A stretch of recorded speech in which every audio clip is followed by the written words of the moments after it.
The first sound I heard after dying was the microwave beeping in my mother's kitchen. Not thunder, not angels, not the scream of tires that had ended my last life on a rain-slick road outside the community college testing center, but 3 sharp little beeps cutting through the dark at 4:17 a.m., followed by my brother's voice saying, "Lena, stop being dramatic and warm the bottle." I opened my eyes with my cheek stuck to a cold textbook, a half-finished biology diagram printed backward on my skin, and the smell of sour formula sitting in my throat. For 3 seconds, I thought hell was just my old exam week repeating itself. Then I saw the calendar taped above my desk, the one with red circles around my final exams and a tiny star beside the scholarship interview that had once been my way out. Monday, June 3rd. 2 years before my death. 4 days before the exam, I had failed because I spent the night walking a colicky baby around the living room while my brother snored upstairs with earplugs in, and my sister-in-law posted vacation selfies from a hotel she swore was a medical appointment. My fingers trembled so hard the pencil rolled off the desk. In my last life, I had warmed that bottle, taken the baby, missed my morning review, failed my practical by 3 marks, lost the nursing scholarship, stayed home another year to help the family, and slowly became the unpaid hinge everyone swung their doors on. I was the sister who could skip things. I was the daughter who could sacrifice. I was the girl who was told, again and again, that exams came every year but family needed me now. By the time I finally crawled out of that house at 25, Marcus had a renovated kitchen, my parents had a framed photo of him in his new office, and I had a folder of expired applications and a tiredness so deep it made crossing the street in heavy rain feel like sleep. But now I was 18 again, sitting in the room where everything began, with the microwave still beeping and Marcus still calling my name like he owned it. The first thing I did in my second life was not cry. I reached under my pillow, pulled out my phone, and turned on the voice recorder. "Lena." Marcus knocked once, then opened my bedroom door without waiting, because in our house privacy belonged to people with paychecks, husbands, or sons, never to girls with textbooks. He stood there in his branded hoodie, hair damp from a shower, gym bag over one shoulder, baby monitor in his hand like a summons. Behind him, the hallway light made a saintly halo around his head, and that nearly made me laugh, because my brother had always been best at standing in doorways looking burdened by responsibilities he planned to hand to someone else. Noah's up. Cassie's exhausted. I have an early meeting. Mom's blood pressure is bad. You're already awake, so just take him for a bit. In my last life, those sentences had landed like a cage door. I had said, "Okay, just until 6, and he had said, "You're a lifesaver," which sounded grateful only until you learned he used that phrase the way other people used keys. This time, I looked at him through the cracked screen of my phone and said, "No," the word came out small, almost polite, but it hit the hallway like a plate shattering. Marcus blinked. He was so unused to hearing refusal from me that for a second he genuinely looked around, as if another person had spoken. "What?" "No, Iraba, good." "I'm not babysitting during exam week." He smiled in the way men smile when they think a woman is negotiating without realizing she has already left the table. "Don't start. It's 1 bottle." It was 1 bottle yesterday. Then 1 nap. Then 1 school run for Ava. Then 1 grocery trip. Then 1 night, because Cassie had cramps. "I have finals this week. You have 2 children. They're yours." His face hardened at the edges. "You live in this house. So do you. I pay rent. You pay mom in promises and dad in guilt." The sentence surprised even me. It had been buried in my chest for years, and now it walked out wearing shoes. Marcus stepped fully into my room, lowering his voice. "Careful." In my last life, that tone made me fold. This time, I lifted my phone. "I'm recording this. From now until my final exam ends on Friday, I am unavailable for childcare. If you or Cassie leave the children with me anyway, I'll call Aunt Maribel, then child services, then your boss, in that order." His mouth opened. Nothing came out. That was the first crack in the night.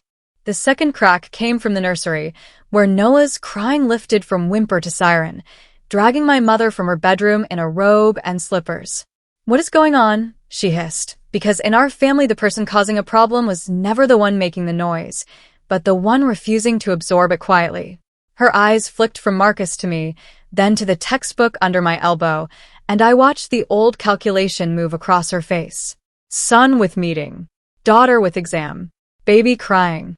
Daughter loses. In my last life, she had pressed a bottle into my hand and whispered, "Don't be selfish, Lena. Your brother is trying to build something." Build something. That was the family word for whatever Marcus wanted that week. A business. A brand. A future. A side hustle. A networking trip. He was always building, and I was always the scaffolding. "Mom," Marcus said, shifting instantly into wounded son mode. "She's refusing to help." My mother's lips tightened. "Lena, it's exam week, not war." "Exactly," I said. "So, I'm not taking casualties." She stared at me. Marcus scoffed. I stood because sitting made me look younger, and I needed them to see the woman who had already buried one version of herself. I made a schedule. I pulled the printed sheet from my desk, the one I remembered making in my last life before everyone ignored it. This time I had added signatures, lines, and emergency contacts. My exams are Wednesday, Thursday, and Friday. My review sessions are marked. My sleep hours are marked. My phone will be on Do Not Disturb except for school, my study partner Priya, and emergencies involving me. Not Cassie's nails. Not your meetings. Not Dad needing socks. Me. My mother's face flushed. "You don't talk to your family like that." "I used to," I said softly, just not out loud. For half a breath, something like fear crossed her face, because the most frightening thing an obedient daughter can do is speak in past tense. Then Cassie appeared at the top of the stairs in silk pajamas, one hand resting on her perfectly flat stomach, the other holding her phone. She looked sleepy, pretty, and annoyed, the holy trinity of people who expect other women to do the hard parts of their lives. "Is she seriously making Noah cry to prove a point?" she asked. My recorder caught every word. Cassie was not sick. She had never been sick, at least not in the way she used the word. In my last life, she had developed mystery migraines whenever her friends planned brunch, pelvic pain whenever Marcus had a conference, anxiety whenever Ava had a parent-teacher meeting, and sudden exhaustion whenever my textbooks opened. She called it needing support. I called it weaponized fragility, but only in my head back then. Now I looked at her silk pajamas, the fresh manicure, the overnight bag hidden half behind her bedroom door, and my memories snapped into place so sharply, I almost smiled. This was the morning she and Marcus drove to Lakeside Resort for the fertility specialist appointment. I had believed them. I had watched both kids from dawn until midnight. At 9 p.m., Cassie uploaded a photo of mocktails under fairy lights and claimed it was the hospital cafeteria.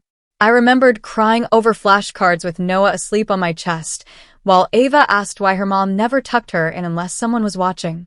"Cassie," I said, "where is your appointment today?" She narrowed her eyes. "That's private." "Which clinic?" Marcus stepped between us. "Enough." "No, it matters," I said. "Because if it's medical, I can call Aunt Maribel to drive you. She's a nurse. She'll know what to do. If it's not medical, then you don't need me." Cassie's face shifted too quickly, irritation to sweetness, like she had changed filters. "Lena, honey, I know exams feel huge right now, but when you're a mother one day, you'll understand." That line had worked on me once because it sounded mature. Now it sounded like a thief wearing a church hat. "When I'm a mother, I'll arrange childcare before 4 a.m. Marcus laughed once, sharp and ugly. "Listen to yourself. You think you're better than us because you study?" "No," I said. "I think I deserve to study because I'm the one taking the exams." Noah kept crying. Ava, 6 years old and too quiet for her age, appeared behind Cassie clutching a stuffed rabbit. In my last life, Ava had watched every adult argument from staircases and learned that love meant being inconvenient quietly. I softened when I saw her, but I did not move toward the nursery. That was the trap. They used children as doors and my guilt as the handle. My father came out last, already dressed for his maintenance shift, belt half buckled, hair flattened on one side. He hated conflict before work because it made him feel poor in ways money never did. "What's all this?" he asked. Marcus spoke first. "Lena suddenly thinks she's too important to help family. My father signed my name like I was a bill in the mail. Princess, just help for today." Princess. He called me that only when he wanted me smaller. I turned to him, and for the first time in either life, I did not try to make my truth comfortable for him. "Dad, last semester I missed 12 review sessions to babysit. I missed my chemistry lab because Marcus said Cassie fainted, and she was at the salon. I missed the scholarship workshop because Ava was left at school and no one answered their phones. I nearly failed anatomy because Noah had an ear infection and they turned my alarm off so I wouldn't leave." Cassie gasped. "That is a disgusting accusation. It's a memory." I looked at Marcus. "And if my alarm is touched this week, I'm sleeping at Priya's house." That did it. Not the facts. Not the unfairness. The escape plan. My mother's hand flew to her chest. "You will not embarrass us by running to another family. Then don't embarrass me by making another family protect my future for mine." Silence fell. Except for Noah. My father looked older in that moment, not because he understood me, but because he sensed a system he benefited from had begun to fail. Marcus recovered first. "Fine," he said, voice low. "Don't help. But don't expect anyone to help you when you need it. In my last life, that threat would have gutted me. In this one, I almost thanked him for confirming the terms." "I already don't," I said. Then I stepped around him, walked to the bathroom, locked the door, and threw up into the sink, not from fear, but from the violence of being alive again. By 5:02 a.m., the house had become a courtroom without a judge. Marcus carried Noah downstairs with the stiff arms of a man handling a leaking package. Cassie followed, loudly announcing that her postpartum anxiety was being triggered, though Noah was already 16 months old, and she used the phrase only when someone expected her to pack a diaper bag. My mother muttered prayers while making coffee, each spoon clink an accusation. Dad sat at the table rubbing his forehead, the universal pose of men hoping a woman nearby would fix the emotional weather. Ava climbed onto the couch with her rabbit and watched cartoons at volume 2. I returned to my desk and began doing what I had never done in my first life. I made witnesses. I texted Priya a single message.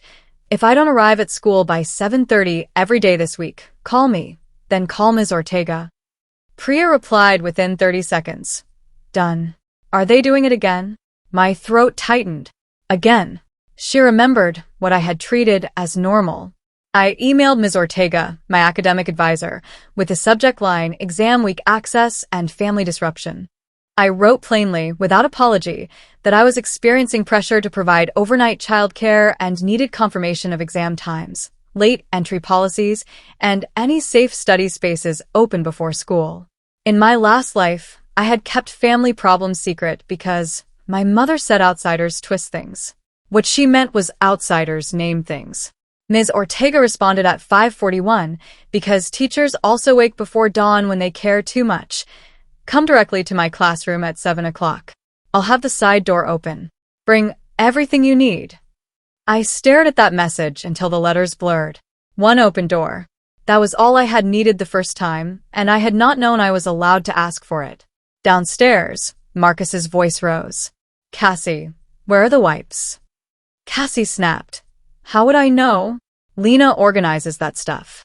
I closed my textbook. Pattern interruption number 1. I did not go find the wipes.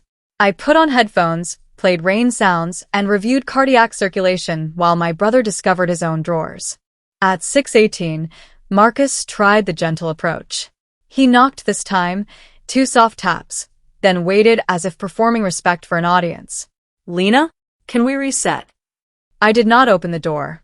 "Say what you need through the door." A pause. "You're making this ugly." "No, I stopped making it invisible." He inhaled slowly. I could picture him pressing his palm to the frame, lowering his head like a regretful hero in a movie trailer. Marcus was handsome in a way that made strangers trust him and relatives excuse him. He had our father's broad shoulders, our mother's lashes, and the moral flexibility of a wet paper straw. I'm sorry if we leaned on you too much, he said. If. Too much. Leaned. A trilogy of cowardice. Thank you for apologizing, I said. I'm still not babysitting. The silence changed. He had expected forgiveness to be a coupon. It's just until noon. No, until 9. No, just come with us in the car and study while the kids sleep. There it was. The real plan had wheels. Where are you going? The city. For the clinic? And a meeting. What meeting? His voice tightened. A business thing. It could change everything for us. Us. In my first life, that phrase had dragged me into every unpaid errand attached to his dreams. It could change everything for us, Lena. So can you proofread my pitch deck? It could change everything for us. So can you watch the kids while I meet investors? It could change everything for us. So can you lend me your scholarship deposit just for 2 weeks? The change always arrived at his door and left mine untouched. I hope it goes well, I said. Book childcare. At 6 in the morning? You knew before 6. A thud sounded against my door. Not hard enough to break it, just hard enough to remind me he could if he wanted. My fingers froze over my notes. Open this door. I lifted my phone toward the sound. You're still being recorded. The thud did not repeat. Pattern interruption number 2. Bullies hate documentation more than defiance. At 6:57, I left the house through the back door with my backpack, laptop, chargers, calculator, 2 granola bars, a water bottle, and every important document I could fit in a folder. I had packed them while Marcus negotiated with closed wood. My mother saw me crossing the kitchen and stepped into my path. Where are you going? School. At this hour? To study. You're leaving your nephew screaming? I'm leaving my nephew with his father. Her face twisted. You sound cold. I wanted to tell her cold was sitting in an exam hall with milk dried on your sleeve, unable to remember the answer to a question you had studied for months because a baby had screamed through your only sleep. Cold was watching your brother toast his promotion with champagne bought by the parents who said your application fee was too expensive. Cold was dying in rain and realizing nobody in your family knew which exam you had been driving from because they had never asked. Instead, I said, warmth without boundaries is just being burned slowly. She raised a hand, not to hit me, I think, but to point, to bless, to curse, to do something dramatic enough to make me stop. Then Ava slipped off the couch and whispered, Auntie Lena has exams. My mother's hand dropped. Everyone turned to the child. Ava shrank, but she did not take it back. That tiny sentence cracked me more than Marcus's threats. In my last life, Ava had once asked me if dreams were only for people without babies. I had laughed because I thought she meant her parents. Now I knew she meant me. I crouched, keeping distance because if I hugged her I might stay. Yes, I said gently. And your daddy is going to take care of you today. Marcus barked from the laundry room. For God's sake, Ava, put your shoes on. Ava flinched. I stood. My mother looked at me like I had taught the child treason. Maybe I had. I walked out before anyone could find a softer knife. School at dawn felt illegal, like entering a theater before the actors put on their faces. The corridors were blue with early light, lockers shut like sleeping mouths, floors smelling of polish and old rain. Ms. Ortega opened her classroom door wearing sneakers and a cardigan over pajamas, hair in a clip, coffee in one hand, keys in the other. She took one look at my face and did not ask if I was okay, which was good because kindness can be a trapdoor when you are held together by spite. Back table, she said. Outlet works. I printed the exam timetable. There's a banana on the desk. Don't argue. I sat, and for the first time that morning my body understood I was safe enough to shake. Ms. Ortega pretended not to notice. I'm going to write passes for you to use this room before and after school all week, she said. If someone calls the office asking for you, we do not pull students from exam prep for family errands unless there is a verified emergency. Do you understand? I nodded. Say it, she said. I don't leave for unverified family errands. Again, without sounding like you're asking permission. I swallowed. I don't leave for unverified family errands. She smiled slightly. Good. Now study. That was all. No speech about resilience. No pity. No, family is complicated. Just a room, a rule, and a woman who knew that sometimes saving a girl's future looks like refusing to let anyone knock on her door. My phone buzzed 23 times before first period. Marcus, where are the car seats? Cassie, Noah won't take the blue cup.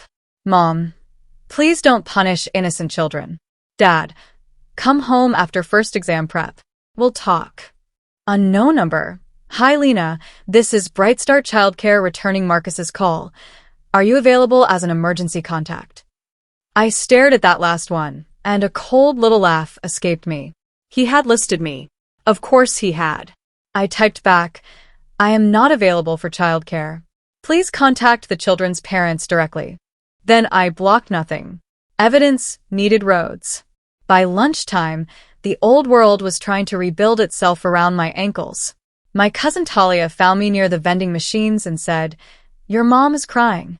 Talia was 19, pre-law, and had inherited the family gift for turning gossip into public service announcements. She said you abandoned a sick baby. Noah has a runny nose, I said. He has a father. Talia lowered her voice. I'm on your side, okay? I just think timing matters. Exactly. It's exam week. But Marcus's meeting is apparently huge. Like investors, huge. I looked at her carefully. In my last life, I had learned about that meeting months later, after Marcus's first startup collapsed and his second one opened under Cassie's maiden name. The investors had not been investors. They were a franchising panel for a boutique tutoring center he wanted to buy into using a family guarantor, my college savings account, and a fake story about how his little sister would soon become a lead academic consultant after graduation. He had planned to bring me to the city that day not just to babysit, but to smile in front of strangers, prove educational credibility, and sign a letter he said was just a reference. When I refused to go in my first life, I hadn't refused. I had sat in the lobby with Noah while Marcus forged my signature badly enough that the company called our house the next week. My mother had told me not to make trouble because Marcus was embarrassed. Embarrassment in my family was treated like a broken leg when it belonged to Marcus and like a personality flaw when it belonged to me. Did he tell you what the meeting is? I asked. Talia shrugged. Some education business. Funny, I said. He barely passed algebra. She snorted despite herself, then covered it. Lena. No, listen. If he contacts you asking you to watch Noah and Ava, say no unless you want your finals week next year to look like mine. Her expression changed. People love a martyr until martyrdom starts recruiting them. I have a mock trial thing, she said quickly. Then protect it. I walked away before she could hand me my mother's tears in a prettier bowl. The first real attack came at 2:12 p.m. when the school office called me down during independent study. My stomach dropped so fast the room tilted, but Ms. Ortega stepped into the hallway with me. Remember, she said. Verified. In the office, my mother sat in a plastic chair clutching her purse like a rosary. Her eyes were red but dry, which meant she had used the crying before arriving and saved the aftermath for witnesses. Beside her stood Cassie, wearing sunglasses indoors and holding Noah, who was asleep against her shoulder, perfectly alive, perfectly fine. Ava was not there. That scared me until I remembered the city meeting. Lena, my mother said, rising. We need you. The secretary looked uncomfortable. Cassie sighed dramatically. Noah has a fever. Did you take him to urgent care? I asked. We need you to come home so I can take him. Where's Marcus? Cassie's lips tightened. At his meeting. Where's Ava? My mother looked away. Cassie adjusted Noah's blanket. With a neighbor. Which neighbor? Neither answered. Ms. Ortega moved beside me like a wall. Mrs. Valles, if there is a medical emergency, we can call an ambulance. If there is not, Lena has an exam review. My mother bristled at another adult using my time as if it had value. This is family. Education is also family, Ms. Ortega said calmly. Cassie tried a new angle, sliding her sunglasses onto her head so her eyes looked bigger. Lena, I know you're upset with me, and maybe I deserve some of that, but Noah loves you. He's been saying your name all day. The baby slept through his alleged testimony. I looked at his cheeks. No fever flush, no sweat, no distress. Do you want me to call the nurse to take his temperature? I asked. Cassie's face flickered. That's not necessary. Then I'm going back to class. My mother grabbed my wrist. Not hard. Just enough. Old training fired through my muscles. Stop. Soothe. Apologize.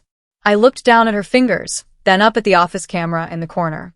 Let go, I said. Everyone heard it. She let go as if burned. Pattern interruption number 3. Public boundaries make private manipulation look like what it is. At 3:40 p.m., I learned where Ava was. Priya and I were reviewing endocrine pathways in the library when my phone rang from an unfamiliar number, local area code. I almost ignored it, but something in my gut answered before pride could. A small voice said, Auntie Lena? My blood turned to ice. Ava? Where are you? Daddy said stay in the play place until he comes back, but the ladies said they're closing. The library vanished. What play place, sweetheart? The one with the yellow slide.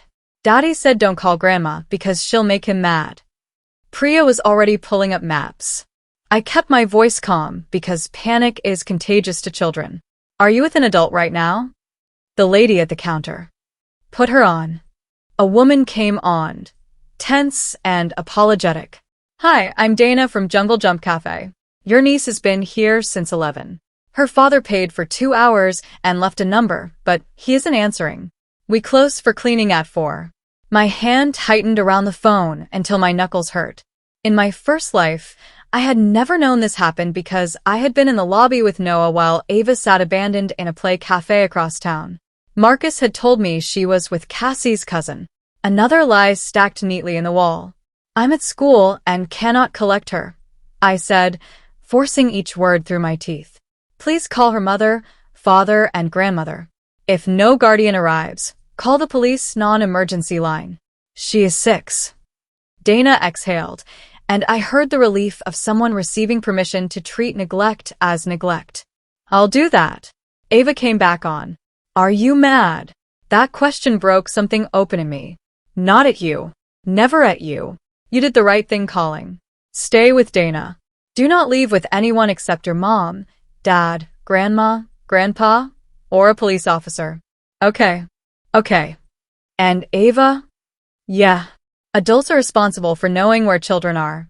Children are not responsible for protecting adults from consequences. She was quiet. Is that on the exam? I almost laughed and cried at once. It should be.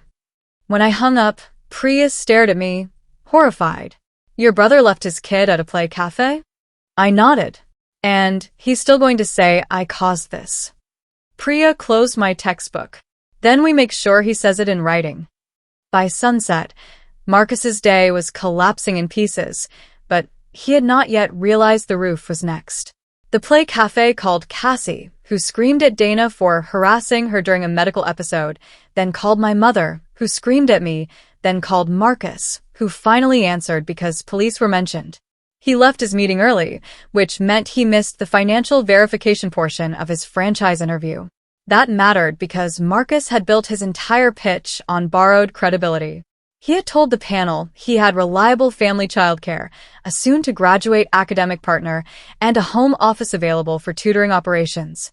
He had told my parents he only needed their house deed looked at by a lender. He had told Cassie he was securing a future where she would never have to work. He had told me nothing because he planned to use my existence the way he used my time, without asking. At 6:26 p.m., he sent the family group chat a message, so long it needed chapters.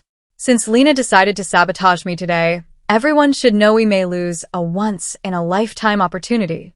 I hope her little exams are worth it. My mother replied with 3 crying emojis. Talia replied, what opportunity? Aunt Maribel replied, why was Ava at Jungle Jump alone? The chat went still. I stared at my screen, heart pounding. In the past, Aunt Maribel had been the only adult who looked at our family and saw shapes instead of excuses.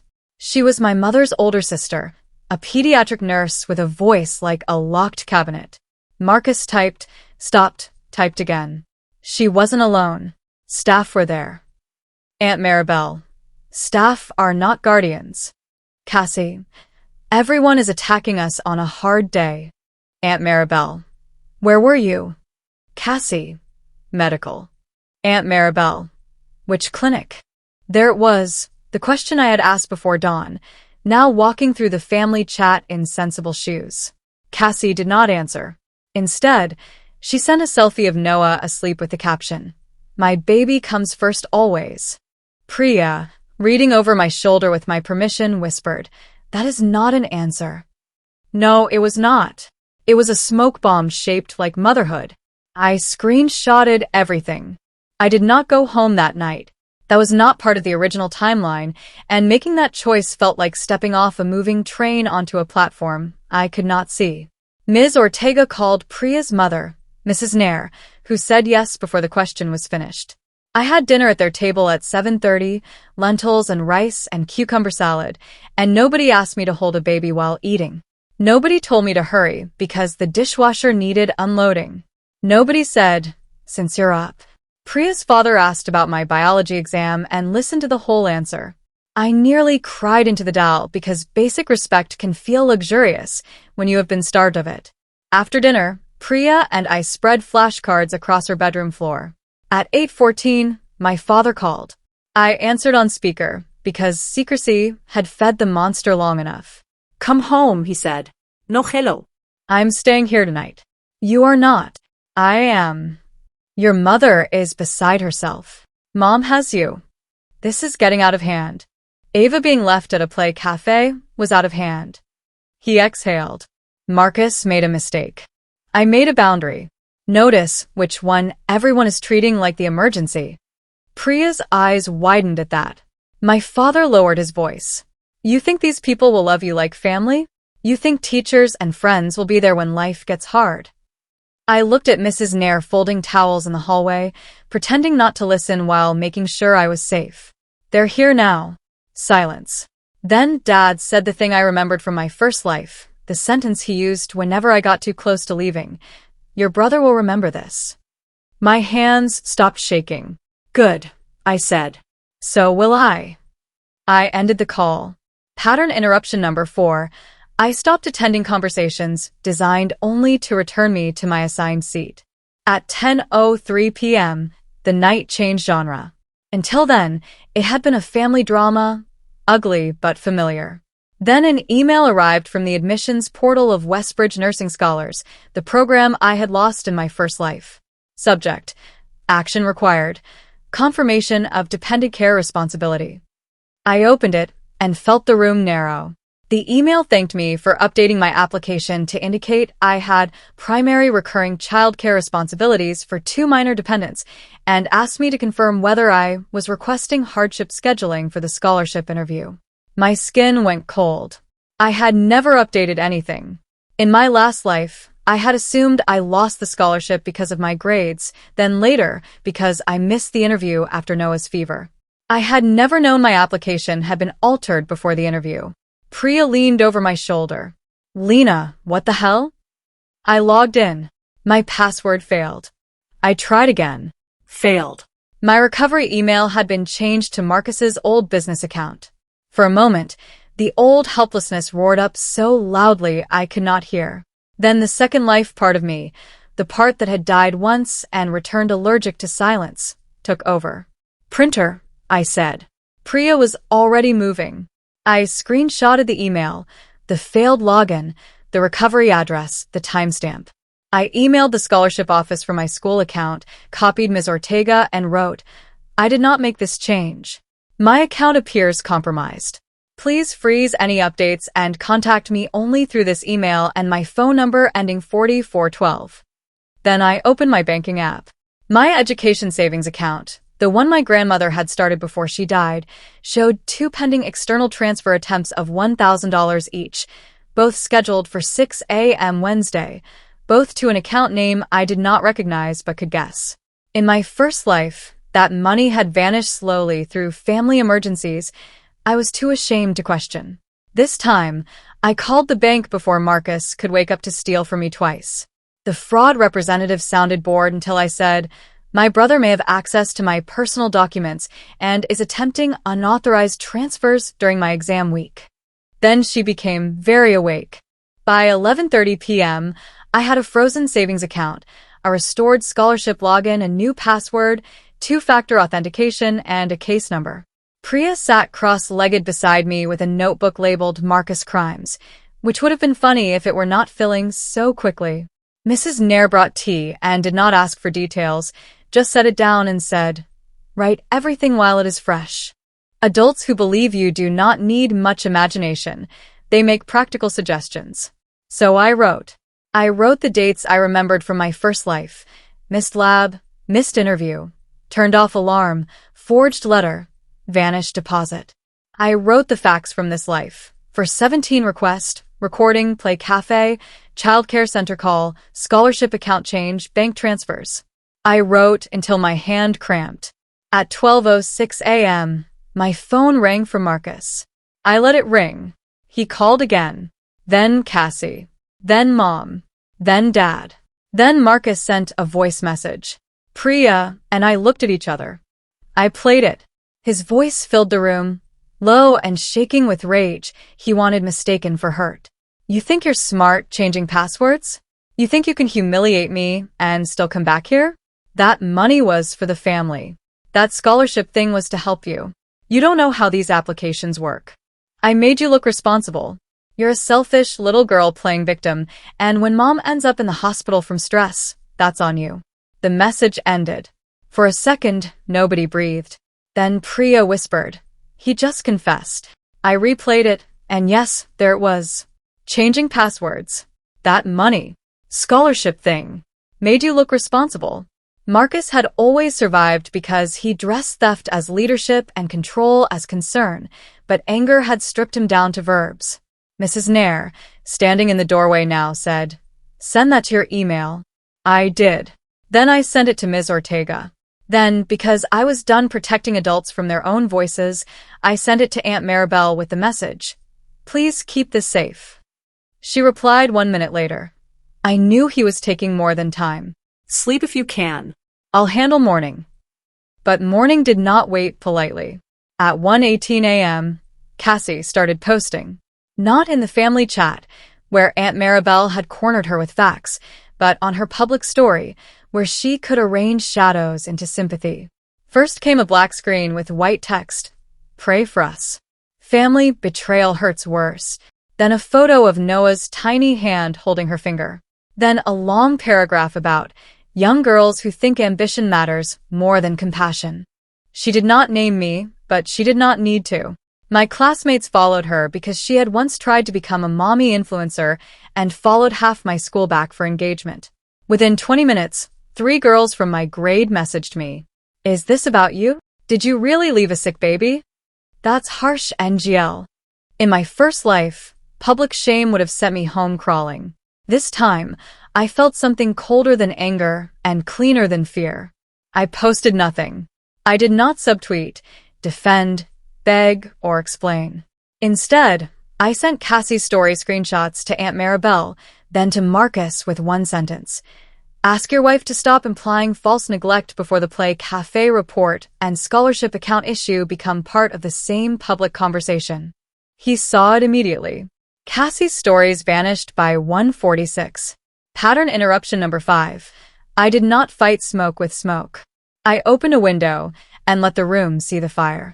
Priya, who had been pretending to sleep on the other side of the room, lifted her head. "You are terrifying tonight." I stared at the ceiling. I was dead for years. She went quiet. I had not meant to say that out loud. I added, "I feel like I was." Priya did not push. She just said, "Then don't waste the resurrection." I turned my face to the wall, so she would not see my eyes fill. Outside, the streetlights hummed. Somewhere across town, Marcus was learning that dawn is not a reset button when the night keeps receipts. At 3:02 a.m., Aunt Maribel called, and I knew from her silence before speaking that something bigger had surfaced. "Lena," she said, "did Marcus ask you to sign anything for his tutoring franchise?" "Not this time."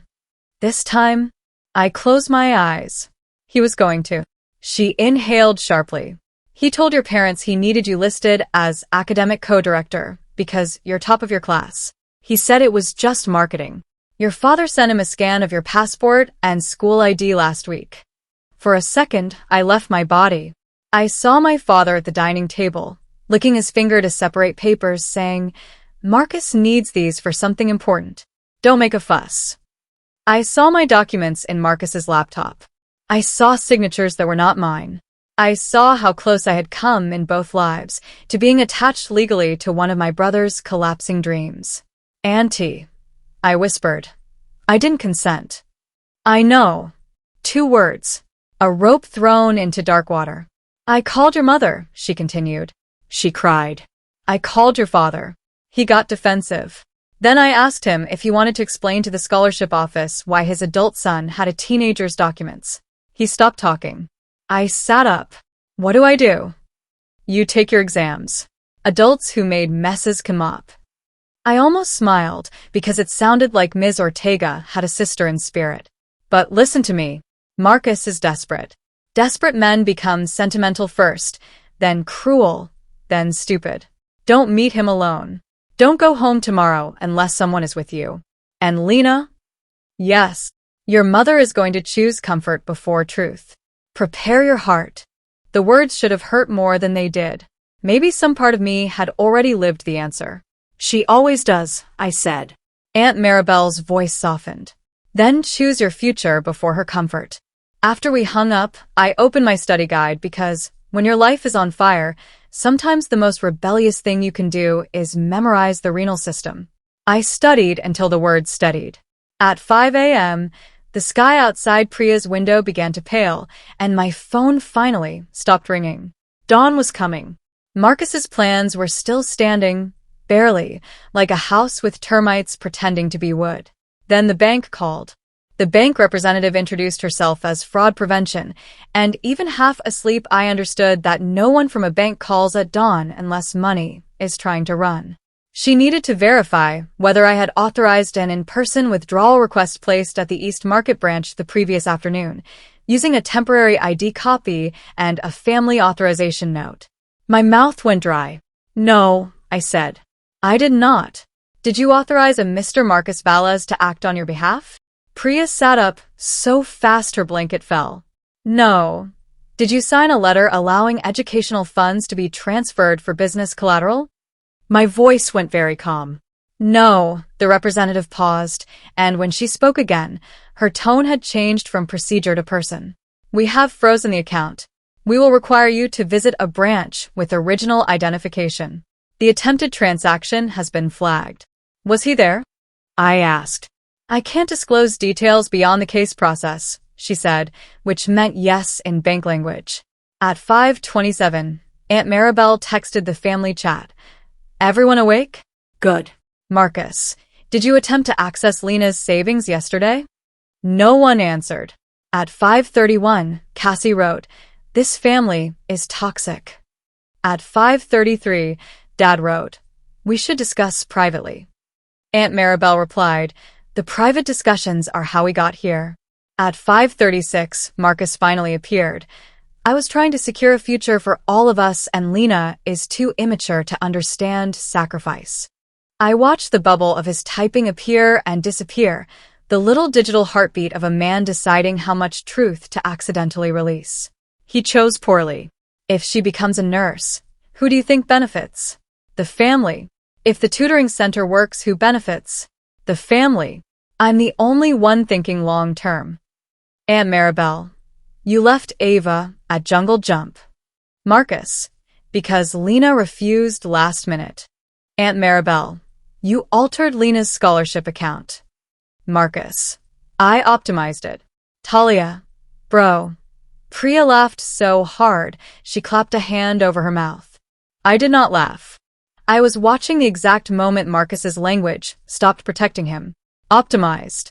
He had stolen my login, changed my hardship status, tried to drain my savings, abandoned his child, and called it optimization.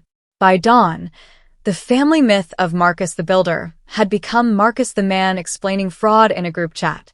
At 6:04 a.m., the collapse became visible. Marcus's franchise panel emailed him, copying the general inquiry address he had used, to state that due to inconsistencies in applicant representation, inability to verify financial collateral, and unresolved concerns regarding proposed staffing credentials, his application would not proceed.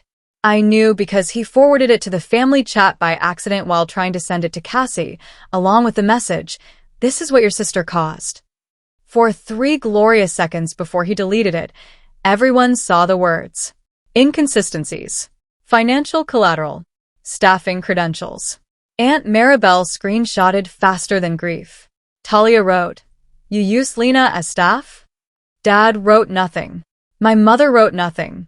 Cassie wrote, "Marcus, call me now."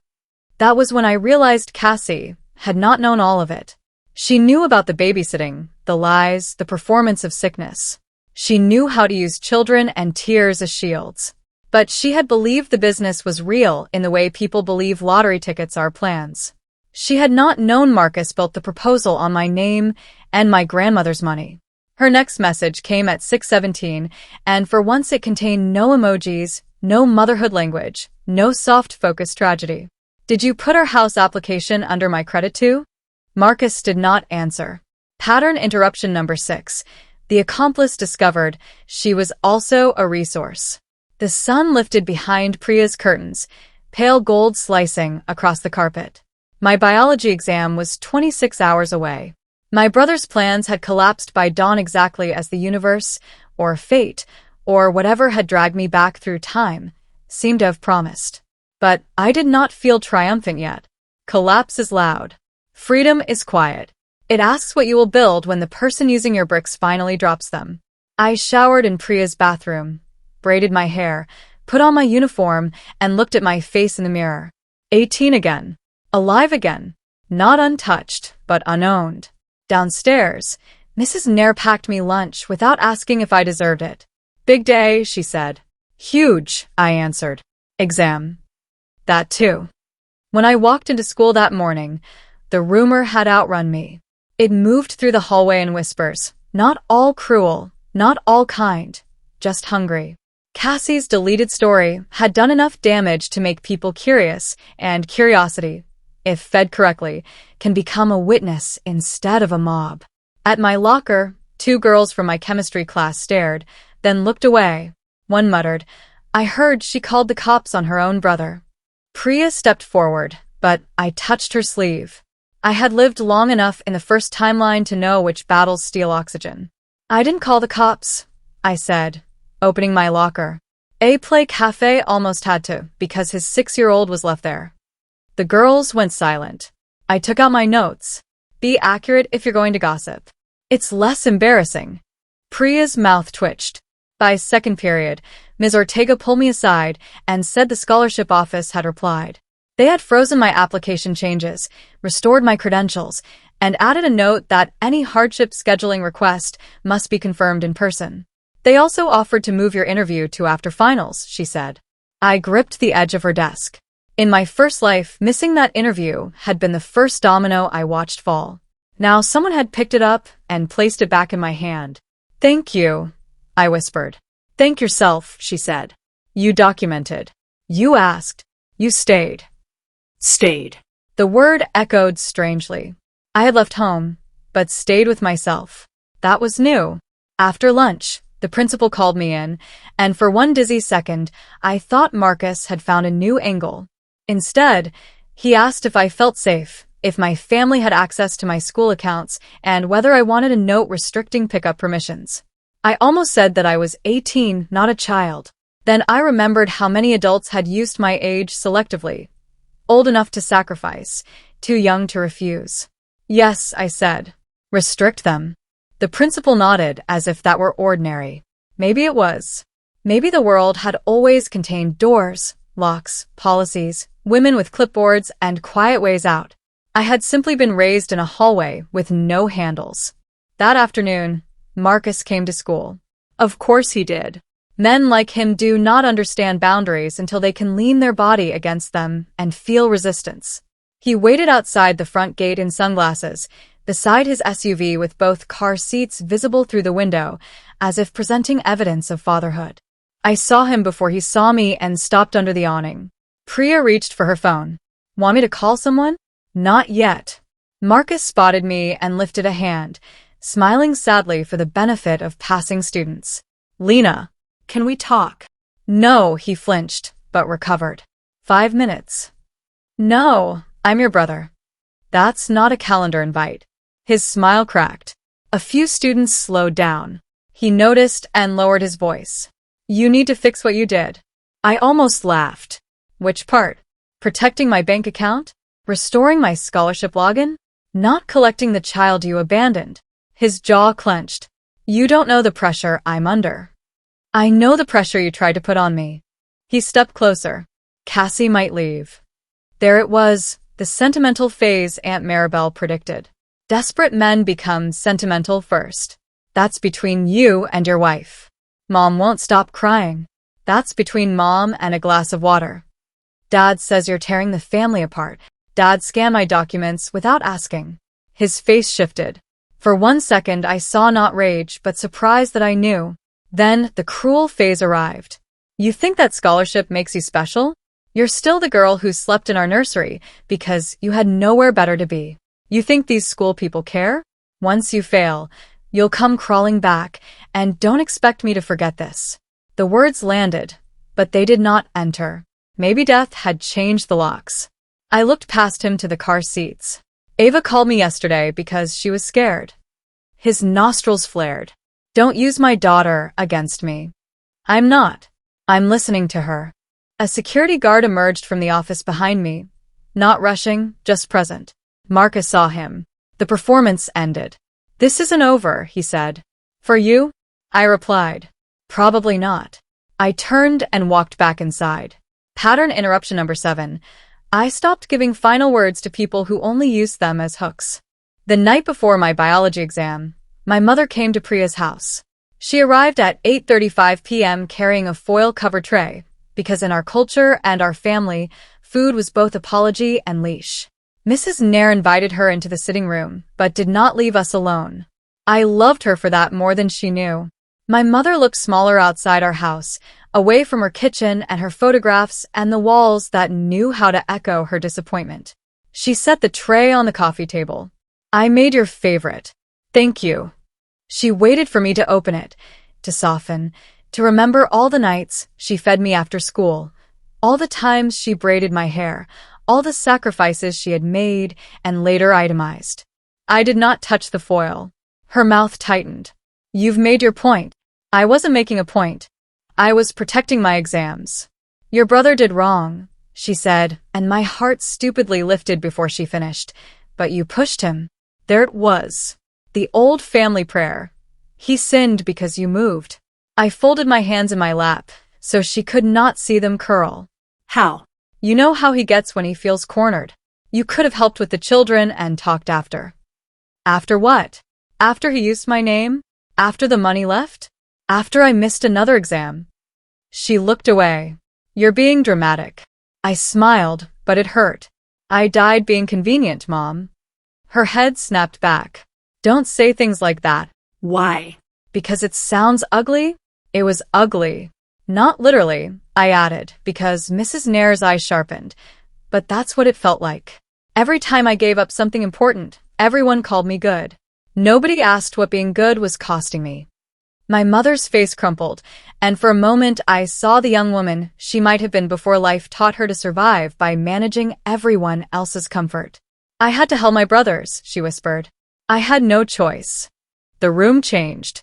There it was, the inheritance no one named. My grandmother had turned my mother into a helper, my mother had turned me into a helper, and Marcus called it tradition because chains sound nicer when you say they belong to your ancestors. I'm sorry, I said. You deserved a choice. So do I. Her tears spilled then, real this time. She reached for my hand. I let her hold it, but I did not move closer. Love without surrender. I was learning the shape. Come home, she whispered. Not this week. Her fingers tightened. People will talk. Let them. Maybe they'll say I studied. My biology exam began at 9 a.m. Wednesday, and for the first time in 2 lives, I walked into an exam hall after sleeping 8 hours. That alone felt like cheating fate. The room smelled of paper, deodorant, and fear. Desks stood in rows under fluorescent lights. The invigilator read rules in a voice flat enough to iron shirts. I wrote my name at the top of the booklet and paused, pen hovering, because in my first life this was where my body had betrayed me. I had stared at the first question through a fog of exhaustion while my breasts ached from holding a baby that was not mine, while my phone buzzed with Cassie asking where Noah's socks were, while Marcus texted, "Hope you're proud of yourself," Ava cried. I had failed before the first page because my mind was still at home. This time, my phone was in my bag, off. Noah's socks were not my subject. Ava's tears were not my weapon to disarm. Marcus's dreams were not bleeding through my pen. The first question asked about hormonal regulation. I knew it. The second asked about cell signaling. I knew it. Halfway through, a strange thing happened. I stopped taking the exam as revenge. I started taking it as myself. That may sound small, but if you have spent years turning achievement into proof that you deserved basic respect, you understand the difference. Revenge still sat beside me like a sharp little friend, but it was no longer driving.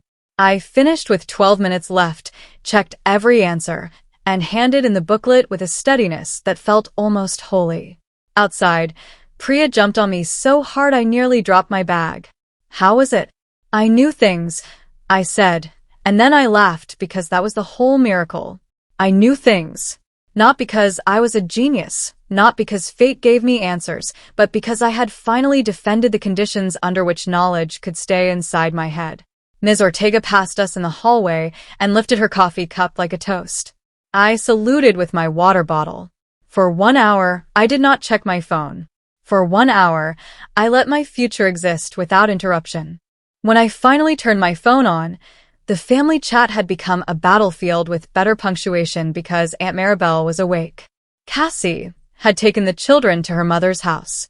Marcus had gone my parents' place and apparently shouted so loudly the neighbor knocked. Dad had admitted in writing that he sent Marcus my documents because he said Lena already agreed. My mother had written, "I don't know what to believe anymore," which sounded neutral until you remembered truth had brought screenshots and lies had brought volume. Talia had become unexpectedly useful, asking, "Why didn't anyone ask Lena?" over and over like a bell. Then came a private message from Cassie. I expected venom. Instead, she wrote, "Did you know he used my credit?" I stared at it for a long time. There are moments in revenge stories where the enemy becomes an ally because a greater villain appears. This was not that.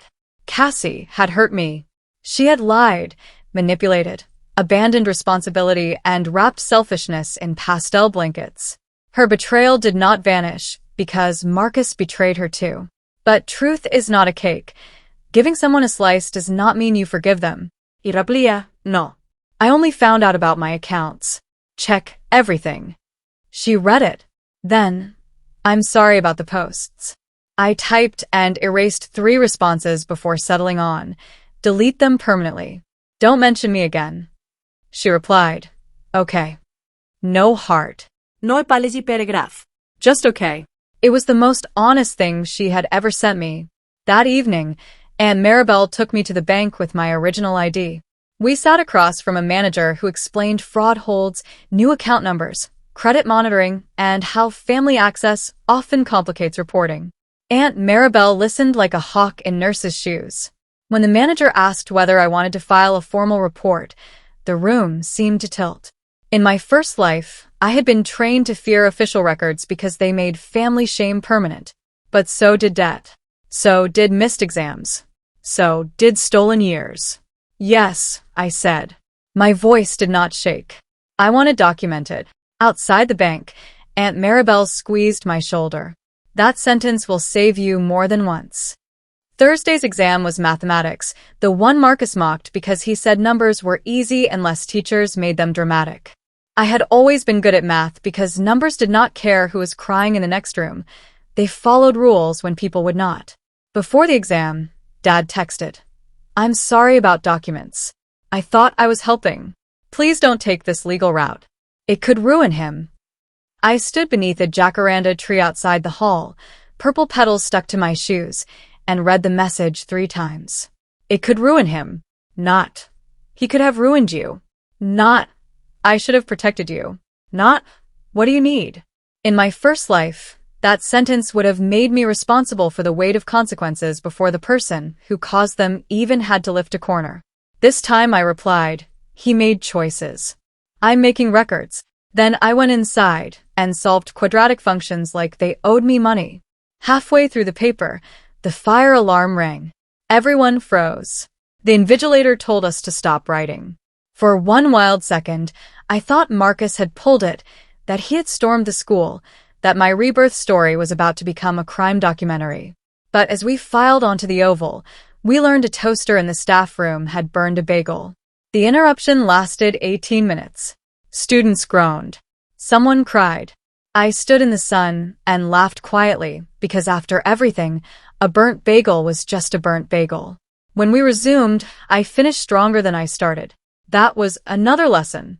Not every disruption is sabotage. Sometimes life just burns bread. You breathe, return, and keep writing.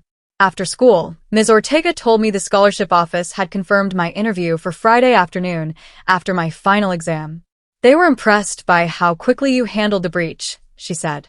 I nearly snorted. Trauma makes great admin skills. She did not laugh, but her mouth softened. So does courage. I looked away, because praise still felt like standing too close to sunlight. Friday arrived wearing rain. Of course it did. The same kind of rain that had slicked the road in my first life, the same gray sheet that had swallowed my headlights and my last breath. I woke at Priya's house before my alarm, heart racing, listening to water slap the windows.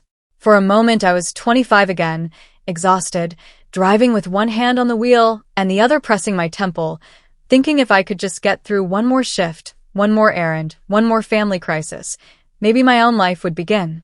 Then Priya threw a sock at me from across the room and said, "Stop staring like a Victorian ghost.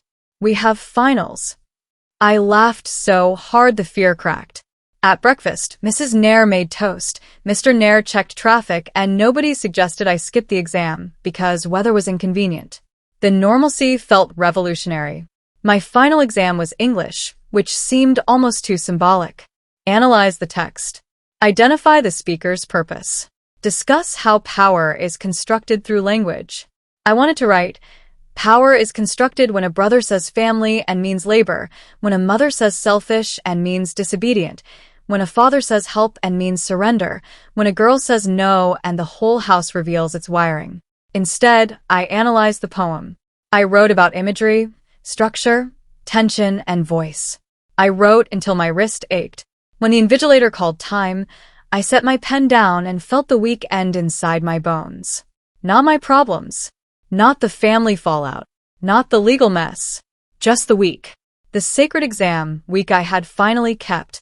Outside the hall, students exploded into noise, freedom, complaints, plans, laughter. Priya hugged me again. You did it. I looked up at the rain and expected dread. Nothing came. Just water. I did it, I said. Then my phone buzzed. Marcus. For a second, everyone vanished. His message was only 4 words. Please come home alone. I stared at it, and something in me went very still. Then I forwarded it to Aunt Maribel, Ms. Ortega, and Priya. Pattern interruption number 8. Alone was no longer a place I went when summoned. I did go home Friday, but not alone. Aunt Maribel drove. Priya came in the back seat, and Ms. Ortega followed in her own car under the professional excuse of delivering school documents that did not need delivering. The rain turned every windshield into a moving mirror. My stomach tightened as our street appeared, then our house, beige siding, porch light flickering, my mother's roses drowning in the yard. I had spent 2 lives trying to earn peace inside that house. Now I arrived with witnesses and a folder. Marcus's SUV was in the driveway. Cassie's car was gone.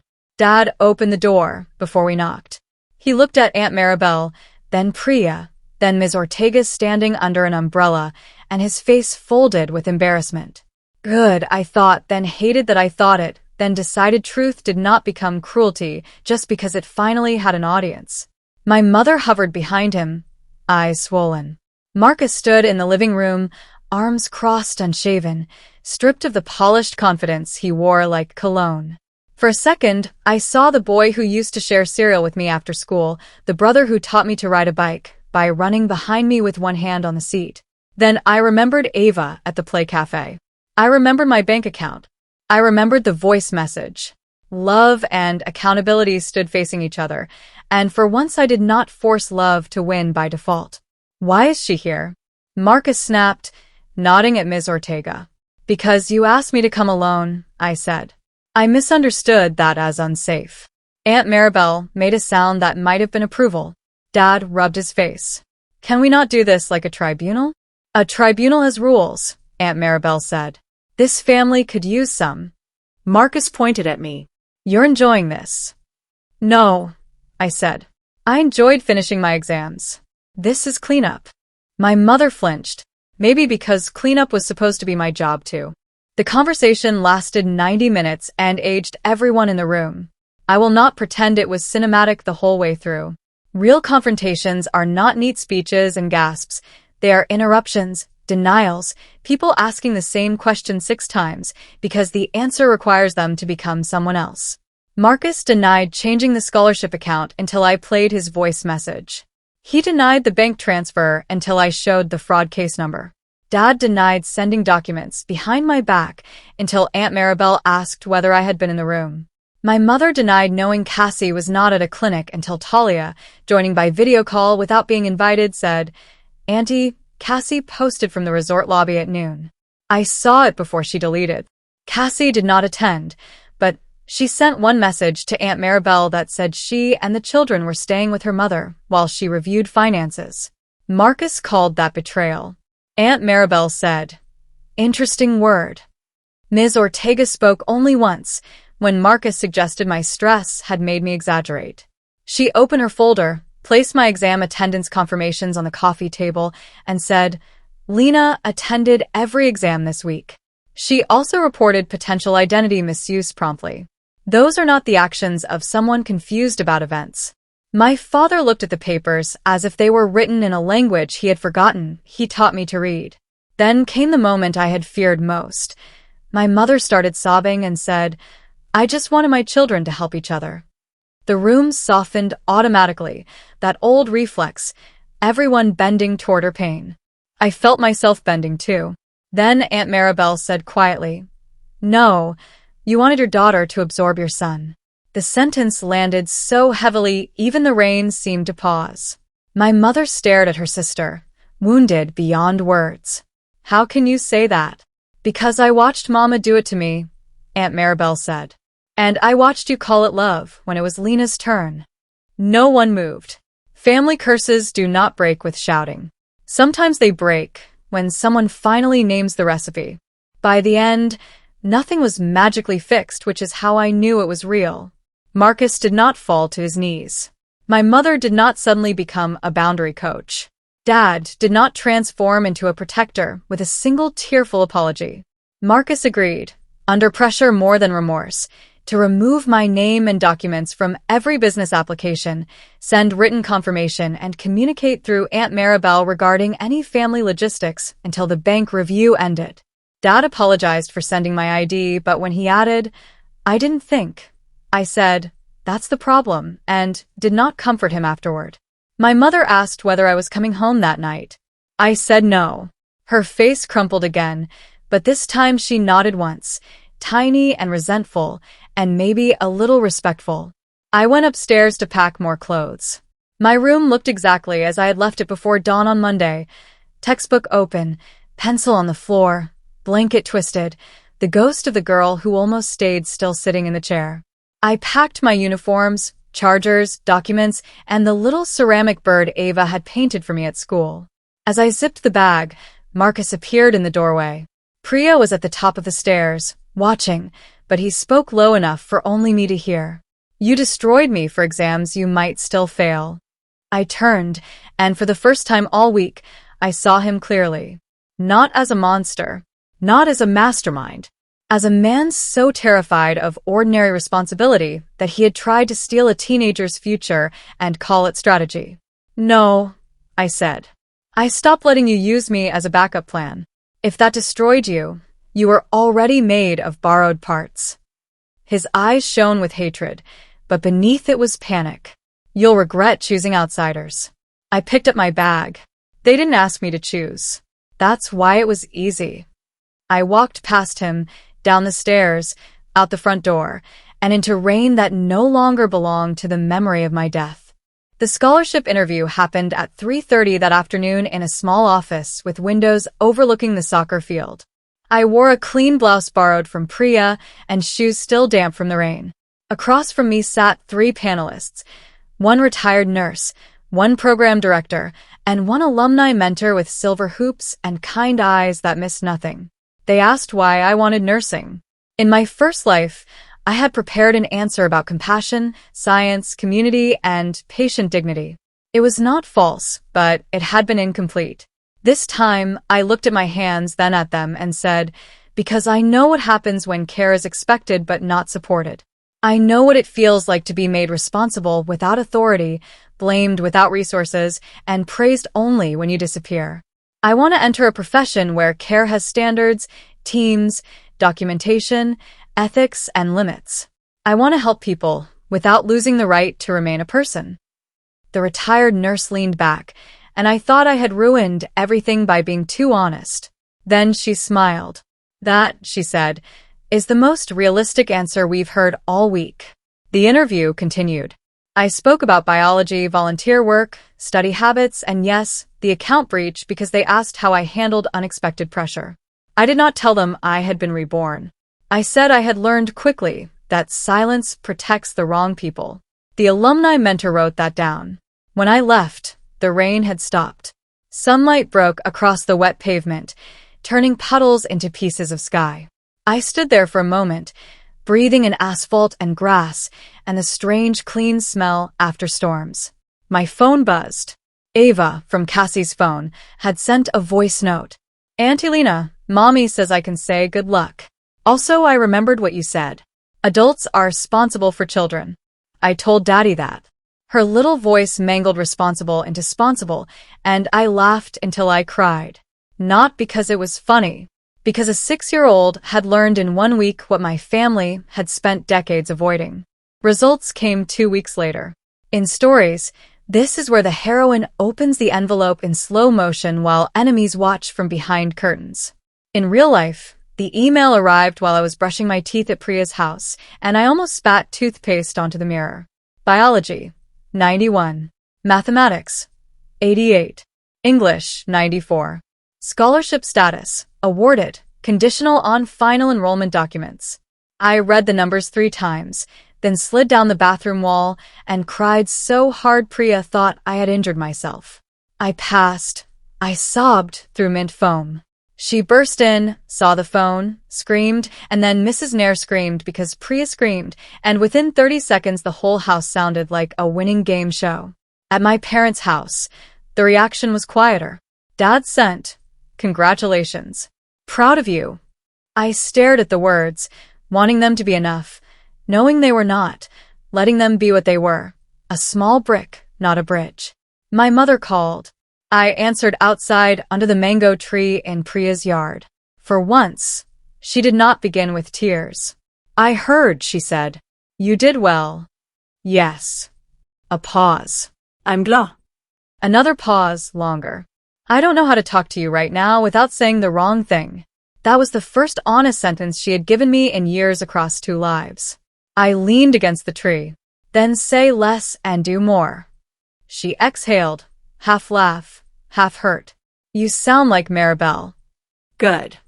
"Will you come for dinner Sunday?" I looked through the window at Priya dancing with my printed results. "Not this Sunday."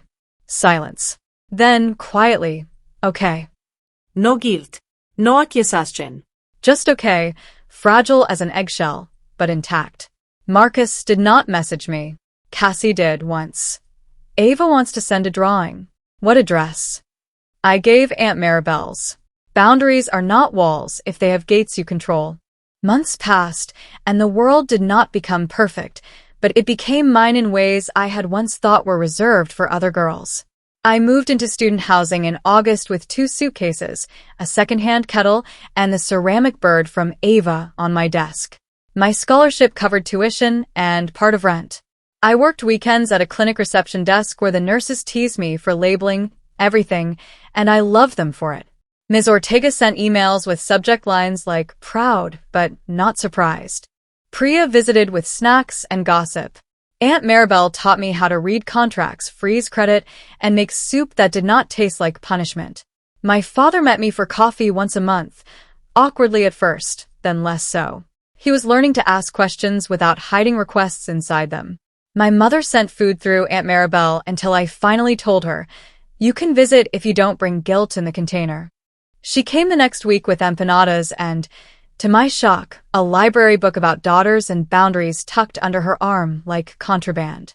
We did not heal in a montage. We stumbled. She cried when I would not come home for winter break.